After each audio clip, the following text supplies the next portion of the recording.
SpaceX, we got some new information about SpaceX's satellite internet service. Well, we actually talked about this a little while ago, but now it's kind of official because SpaceX did a presentation, or they sent a presentation to the FCC on last Friday, including their benchmarks of the new satellite internet service and some more details around latency and things like this.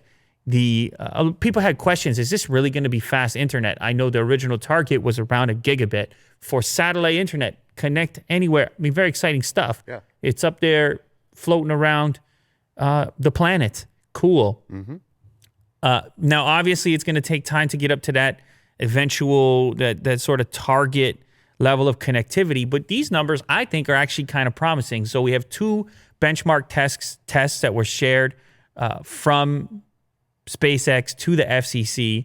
We have a 102 to 103 megabit per second download rate, 40 to 42 megabit per second upload rate, and a latency of 18 to 19 milliseconds.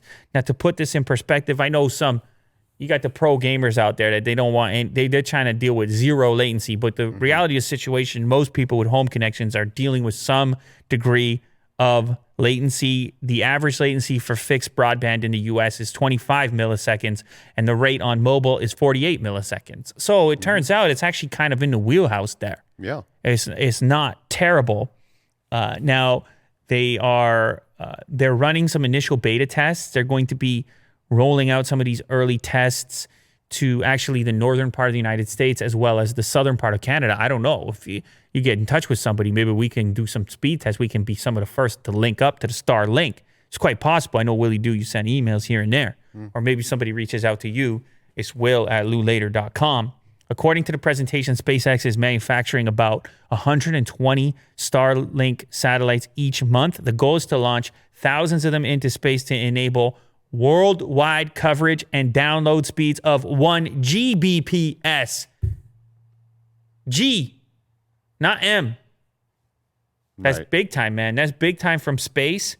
The company is on track to produce thousands of user terminals consumers can hook up at their homes to receive the satellite-based broadband. In addition, SpaceX plans on gearing up for a public beta trial for users across multiple U.S. states and, as I mentioned, other polar regions. They actually want to reposition some of their current constellation in order to reach the polar regions, including Alaska. It's all very interesting stuff. Mm-hmm. I remember reading on Elon Musk's Twitter about the reason why they're targeting the northern hemisphere first. It's a little bit easier, I guess, for the time being, for the test run that's going on. Of course, the eventual goal to go global, to connect places that are kind of lacking connectivity as well. Yeah, I just hope that they don't muddy the space with all the satellites. Oh, that's right. That's right. They got to they're putting some kind of a cover on there. Yeah. They're figuring out a way to do a housing that's going to not reflect so much light and screw up the view of space. Mm-hmm. Well done, Willie. Yeah.